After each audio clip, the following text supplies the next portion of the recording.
أعوذ بالله من الشيطان الرجيم. بسم الله الرحمن الرحيم. الحمد لله رب العالمين، وأفضل صلاة وأتم تسليم على المبعوث رحمة للعالمين سيدنا وحبيبنا وشفيعنا وقرة أعيننا الهادي إلى سواء السبيل محمد عليه أفضل الصلاة وأتم التسليم. اللهم لا علم لنا إلا ما علمتنا إنك أنت العليم الحكيم، ولا فهم لنا إلا ما فهمتنا إنك على ما تشاء قدير. اللهم علمنا ما ينفعنا وانفعنا بما علمتنا وزدنا علما وعملا يا رب العالمين. وأرنا الحق حقا وارزقنا اتباعه، وأرنا الباطل باطلا وارزقنا اجتنابه، واجعلنا بمنك وكرمك وفضلك علينا في عبادك الصالحين، واجعلنا من ورثة جنة النعيم، إنك نعم المولى ونعم النصير. أما بعد أحبتي في الله، فطبتم وطاب ممشاكم وتبوأتم من الجنة منزلا. ما زلنا في قصة سيدنا يونس عليه الصلاة والسلام، وقلنا من أشهر المصطلحات أو من أشهر الأسماء التي ذكرت في قصة سيدنا يونس هو إيش يا إخواني؟ مصطلح فالتقمه الحوت. وذكرنا يا إخواني في الدرس الماضي ما الفرق بين التقم وابتلع وأكل، لكن لا بأس من ذكرها على وجه السرعة بإذن الله سبحانه وتعالى. قلنا يا إخواني أن في قصة يونس عليه الصلاة والسلام أن الله قال فالتقمه الحوت، لكن إذا تذكر في قصة سيدنا يوسف ماذا قال الله عز وجل عن الذئب؟ قال فأكله الذئب. طب ليش قربنا هون فالتقمه وهون قال فأكله؟ في فرق بين المصطلحين، ولا يمكن يا إخواني كلمة أو مصطلح أو حرف يزبط إنه نحطه مكان حرف أو كلمة في القرآن الكريم. هذا تنزيل الله، هذا كلام الله عز وجل. إذن ترتيب الله عز وجل لا يمكن إنه يجي واحد ويستطيع إنه يحط مكانه أي شيء آخر. إذن إذا أتينا إلى كلمة فالتقمه، معنى فالتقمه يا إخواني في كتب التفسير وفي المعاجم قال أي تناوله برفق ولين، تناوله برفق ولين. فأوحى الله عز وجل إلى هذا إيش؟ إلى هذا الحوت ألا تجرح له جلدا، قال ولا تكسر له عظما، ألا تجرح له جلدا ولا تكسر له عظما. قال وابتلعه الحوت هذا يا إخواني له 7 أبطن، قيل أن له 7 أبطن، 7 معدات يعني 7 طن. قال فابتلع، قال إيش؟ لما بلعوا أو فالتقم سيدنا يونس عليه الصلاة والسلام نزل في معدة غير المخصصة لطحن الطعام، مش المعدة المخصصة لطحن الطعام، وإنما بمعدة أخرى بأمر الله سبحانه وتعالى. هذا بالنسبة لالتقمه. طيب أكله بمعنى يا إخواني أكله وقضى عليه كاملا ولم يبقي من جثته شيء. طب شو الفرق بين أكله وافترس بنفس الوقت؟ ليش يا إخوة يوسف لما قالوا فافترسه الذئب؟ افترس يا إخواني هو القصد أو القتل بقصد القتل في الدرجة الأولى، الصيد بقصد القتل في الدرجة الأولى، يعني يمكن أن يأكل شوي من الفريسة ويتركها. قال فإذا أكل شيئا يسيرا من الفريسة أو أكل منها الشيء الكثير وبقي من جثة هذه الفريسة سمي افتراس، لكن إذا كلها كاملة قال سمي أكل. إذن الأكل إنه يأكل كل الجثة، فهو الافتراس أن يأكل شيئا منها سواء كثر أو صغر هذا الشيء. طب ابتلع، طب التقم قريبة من ابتلع، لا تفرق. التقم أوحى إليه أن لا تجرح له جدا ولا تكسر له عظما. قال ونزل يونس عليه الصلاة والسلام في معدة غير المخصصة لطحن الطعام. أما لو قال فابتلعه الحوت قال لنزل في المعدة التي كان فيها طعن الطعام.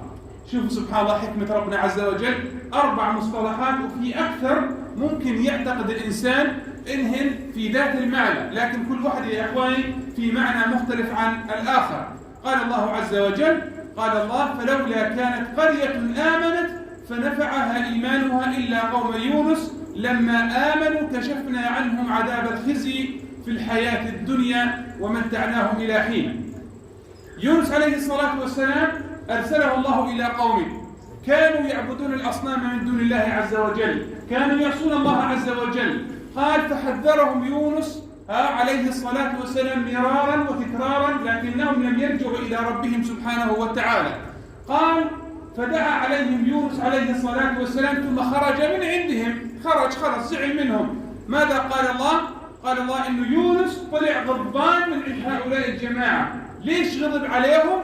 لأنهم يا إخواني لم يلتزموا بأمر الله سبحانه وتعالى. قال فخرج إلى البحر، بده يطلع بسفينة. قال وإذ بقوم بدهم يطلعوا من مكان إلى مكان، من مكان إلى مكان. فحذرهم يونس لقومه قبل ما يطلعوا، قال سيأتيكم العذاب من عند الله سبحانه وتعالى بعد 3 أيام. بعد 3 أيام سيأتيكم العذاب. عليكم السلام ورحمة الله. سيأتيكم العذاب. فلم يلتفتوا إلى كلام يونس.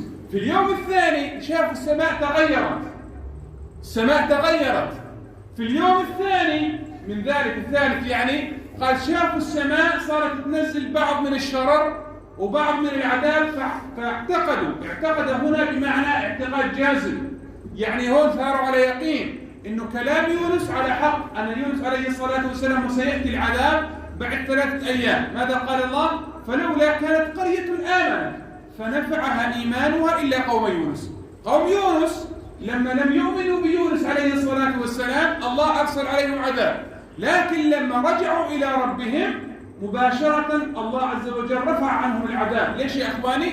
لأنهم خرجوا جميعا، الذكور، الإناث، الكبير، الصغير، حتى الدواب طلعوهم يا إخواني إلى مكان، إلى ساحة معينة، وفرقوا بين الولد وأمه.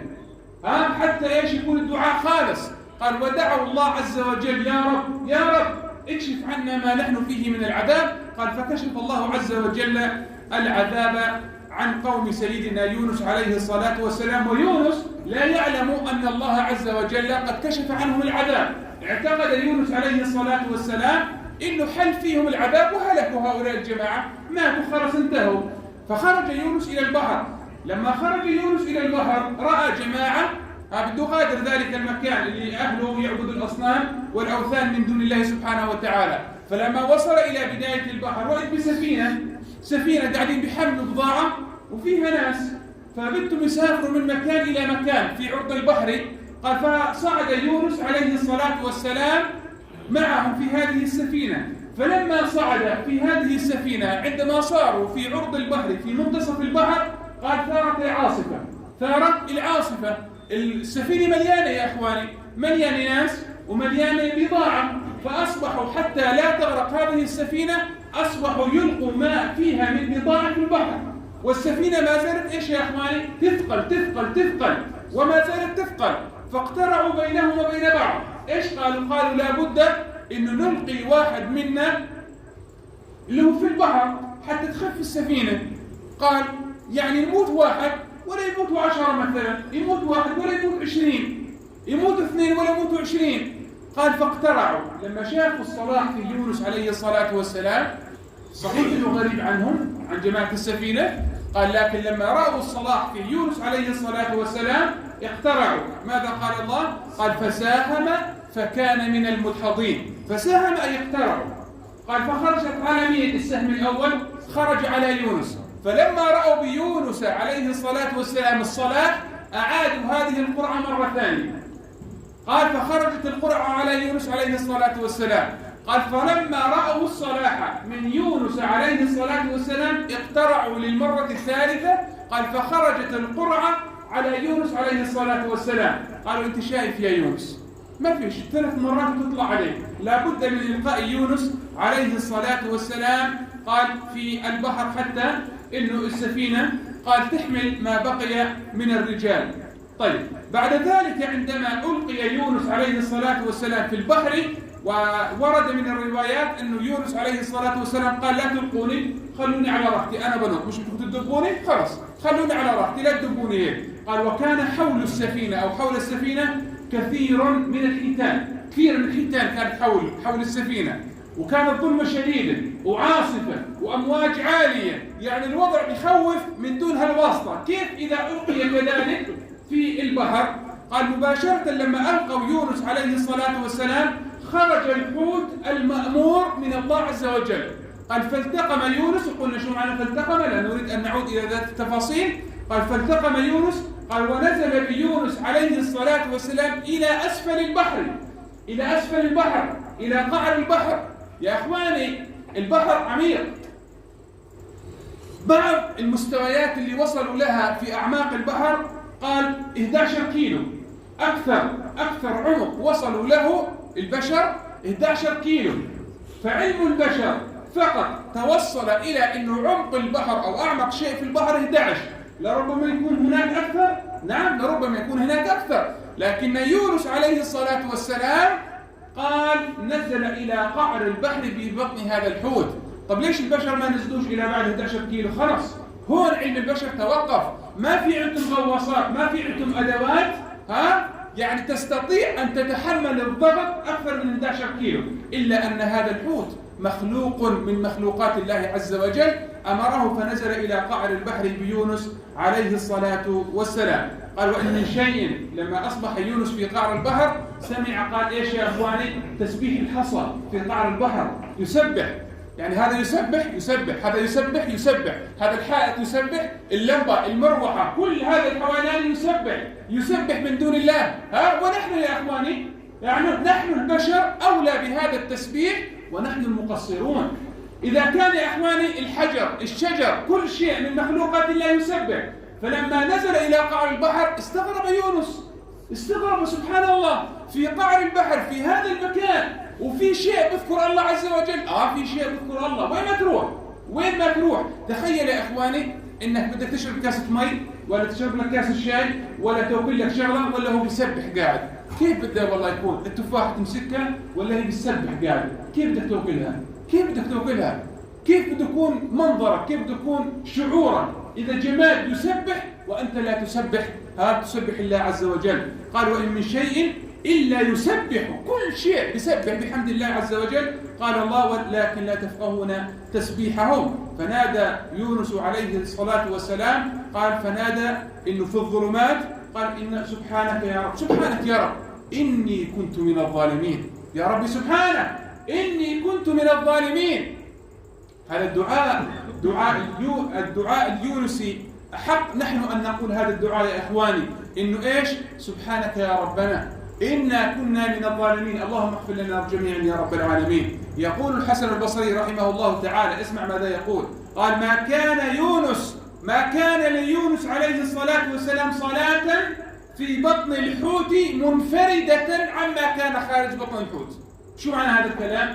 قال أن يونس، قال ماذا قال الله؟ لولا أن كان من المسبحين، يعني كان من المسبحين فقط في بطن الحوت؟ لا، مش هذا قصد الحسن البصري، مش هذا مراد الله عز وجل. لولا أن كان من المسبحين أي قبل ابتلاعه كان من المسبحين، كان إيش يا أخواني؟ من الطائعين لربهم، كان يعني يصلي يونس قبل ابتلاعه. قال فلما ابتلعه الحوت بقي على هذه الطاعة وبقي على هذه العبادة، قال فأنجاه الله عز وجل. قال فلولا أن كان من المسبحين للبث في بطنه إلى يوم يبعثون. يقول الحسن البصري ما كان ليونس عليه الصلاة والسلام صلاة منفردة في بطن الحوت، إلا أنه كان له صلاة خارج البطن ثم ازداد على هذه الطاعة في بطن الحوت. قال فأنقذه الله عز وجل، لكنه يقول قدم عملا صالحا في الرخاء، قال حتى نفعه هذا العمل في الشدة. ماذا يقول النبي عليه الصلاة والسلام؟ تعرف إلى الله في الرخاء، تعرف إلى الله في الصحة يعرفك في المرض، تعرف إلى الله في الغنى يعرفك في الفقر، تعرف إلى الله في الرخاء يعرفك في المصائب. طب اللي ما بتعرفش على ربنا عز وجل، للأسف الشديد يا أخواني بعض الناس لا يعرف الله عز وجل إلا عند المرض، في بعض الناس لا يعرف الله عز وجل إلا عند المصائب، ما بيعرف، هذا محروم يا عباد الله. بدي أذكر قصة، والدين يا إخواني مش محصور عند المشايخ، الدين مش محصور عند المشايخ، لا والله، لا والذي رفع السماء. أنا قصة حصلت معي، كان عندي أحد الأخوة الأفاضل عندنا في الدوام يشهد الله، والله على ذلك شهيد، أشهد الله على ما أقول. هذا الشاب مهندس يحمل درس الدكتوراه طبعا بعدين، ما شاء الله تبارك الرحمن، لكنه يتقي الله عز وجل، نشهد له بالخير ولا نزكيه على الله. والله يوميا له سر مع الله عز وجل، يوميا له سر مع الله عز وجل. يخليني يا أخواني يوميا، وبدي أذكر اسمه هاني مياس أبو أحمد من البويضة. هاني مياس دكتوراه، يحمل درجة الدكتوراه في الترجمة. والله هذا الرجل له سر مع الله عز وجل. يوميا يا أخواني يخليني حتى يتأكد إني نمت، طبعا أنا ما أكونش نايم، قال يقوم ما يغض الضوء حتى ما يزعجني ولا ألتفت للعمل اللي بده يعمل فيه، ويقوم يتوضأ فيحسن الوضوء، مش حيلا وضوء، فيحسن الوضوء، يمد السجادة يا أخواني، يمد السجادة ويصلي ركعتين لله عز وجل يوميا ركعتين يتقبلهن منك الله عز وجل أفضل من 1000 ركعة لا يتقبلها ربنا عز وجل. ويصلي يوميا ركعتين قيام الليل تقريبا يعني حول الساعة 1 الساعة 2 بالليل، ولا يعلم به إلا الله عز وجل. قال بمد السجادة كان، فلما يصلي يا أخواني يقرأ بس يقول بسم الله الرحمن الرحيم الفاتحة، إذا زلمة صمت من البكاء. طب إيش الفكر اللي وصلوا هذا الزلمة حتى بالبسملة يبكي؟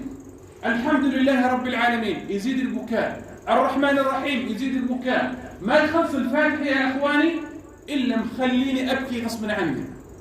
رجل مش طبيعي، له سر مع الله عز وجل. بس يكمل يقرأ سورة عما يتساءلون على ركعتين. والله إنه لما يقرأ عما يتساءلون كنت أستغرب وما زلت أستغرب لهذه اللحظة شو الفكر اللي وصل له هاني مياس حتى عما يتساءلون يبكي منها. عمرنا فكرنا شو يعني عما يتساءلون؟ عمرنا فكرنا؟ ربنا ما قالش أفلا يقرؤون القرآن، وإنما قال أفلا يتدبرون القرآن. هذا الرجل كان يؤدي عبادة قريبة من ربنا سبحانه وتعالى، وكان خالصا فيها ويتدبر القرآن حتى وصل إلى هذا الفكر. بدنا الفكر يا أخواني يرتقي في الدين حتى نصل إلى الله عز وجل. ما بيزبط يا أخواني أعمالنا تكون زي ما بدنا إيانا، لا، أعمالنا لابد أن تكون على مراد الله وعلى مراد رسوله صلى الله عليه وسلم. بدنا يا أخواني لما نقرأ القرآن زي ما ذكرت قبل شوي بدنا نفرق بين كلمة التقم وافترس وابتلع وأكل. طب كيف بدي أفرق؟ إذا بدك تدبر القرآن يجب أن تفرق بين هذه المصطلحات. كان النبي عليه الصلاة والسلام إذا مر على آية تسبيح سبح، وعلى آية تكبير كبر، وعلى آية استغفار استغفر، وآية فيها دعاء في الجنة دعا، وآية فيها يا رب دعاء ابعدنا عن النار يدعي بها النبي عليه الصلاة والسلام. يقول ابن مسعود رضي الله تبارك وتعالى عنه قال كانت تنزل 10 آيات، وهم حضروا نزول القرآن على النبي عليه الصلاة والسلام. قال كانت تنزل 10 آيات من الله عز وجل على النبي عليه الصلاة والسلام. قال فما كنا نتجاوزها، ما نعديش، ما نطلعش على 10 آيات. قال حتى نحفظها. قال ونعمل فيها ونتعلم ما فيها من أحكام، ونعلم غيرنا وننقل لغيرنا ما تعلمناه من النبي عليه الصلاة والسلام. قال فإذا تعلمنا ذلك قال تجاوزناها إلى 10 ثانيات. هذا الفكر اللي بده يا ربنا، يا أخواني. كثرة العمل ليست هي المعيار عند الله عز وجل، وإنما حسن العمل. بدليل يقول الله تبارك وتعالى تبارك الذي بيده الملك وهو على كل شيء قدير الذي خلق الموت والحياة ليبلوكم أيكم ماذا أكثر عملا ولا أحسن عملا؟ أحسن عملا. إذن المعيار عند ربنا سبحانه وتعالى هو حسن العمل لا كثرة العمل. لذلك يوم القيامة حديث المفلس كلنا نعرفه، يأتي ناس بأعمال كثيرة جدا جدا جدا، قال ويأتي قد ضرب هذا وشتم هذا وقذف هذا، مش مخلي حدا من شره، لكنه بالصف الأول، لكنه ما شاء الله صلاة الفجر ما فشكهاش، ما شاء الله مش مخلي عمرات، كل سنة على العمرة برمضان، وحجات ما شاء الله صلى النافلة، وكل سنة بيحلف يمين كاذب إني ما حجيتش بروح بحج. مثلا في واحد بيسألني قال بيحلفونا وزارة الأوقاف إني والله أنا حجيت مرتين، عادي لو حلفت يمين قال أنا بحلف على شيء آخر في قلبي، أنا والله مثلا شو بحلفوا والله إنه أقسم على كتاب الله عز وجل إنك ما حجيتش. فهو الأخ بكون حاط في باله شيء إني والله مثلا إني ما رحتش المشوار الفلاني. شو هذا الفكر اللي عندك؟ بدك تروح يعني طاعة لله عز وجل وأنت قد عصيته في بداية هذه الطاعة. الحلفان يا إخواني على نية المحلف مش على نيتك اللي في قلبك. والله إذا حسن العمل مش كثرة العمل، حجة واحدة، حجة الإسلام، حجة الركن، حجة الفريضة تكون متقبلة عند ربنا عز وجل أحسن من 10 نافلة لم تؤدي بها حق الله عز وجل. إذا ربنا بيقول لك ما بصيرش تروح على الحج، تخيل إذا عليك دين إلا إنه صاحب الدين يأذن لك خلص مش مشكلة، خلي الدينات السنة الجاية مش مشكلة، وروح على الحج السنة الله يتقبل. فإذا يا أخواني حسن العمل لا كثرة العمل، بدليل الآية التي ذكرناها، بدليل حديث المفلس، بدليل حديث آخر إنه رجال يأتون بأعمال كالجبال يوم القيامة. ماذا قال الله؟ قال فيجعله الله هباء منثورا، وكأنهم ما عملوش. لأن يا أخواني في ناس في هذه الدنيا تعيش عيشة الناقد. بس أنا شغلت الشاغلي أنتقد فلان، أنتقد أبو أحمد، أنتقد أبو محمود، أنتقد أبو حسن، إلى آخره، شغل انتقادات. طب انتقد نفسك أنت لما انتقد فلان وفلان بصفتك شو؟ بصفتك إله، صح؟ والله يا إخواني أقسم بالله في بعض الناس للأسف الشديد مع كشف بتلاقي كشف جيبته هاي بالجنة، هذول جماعة الجنة وهذول جماعة النار. يصنف الناس ارتقى بنفسه حتى أصبح إلها من دون الله عز وجل عياذا بالله. يصنف الناس، هذا بالجنة هذا بالنار، شغل نقد، شغل انتقادات للناس. والله صلاته لا يحسنها، والله وضوءه لا يحسنه، والله. وآخر شيء بصير يصنف بالناس إشي للنار وإشي للجنة. وفي ناس يا إخواني بيعمل له حاله يعني فيلسوف زمان، ولا بيخلي واحد لا صغير ولا كبير، حتى والله لو كان عميد كلية الشريعة لعلم عليه مرة ثانية. ليش؟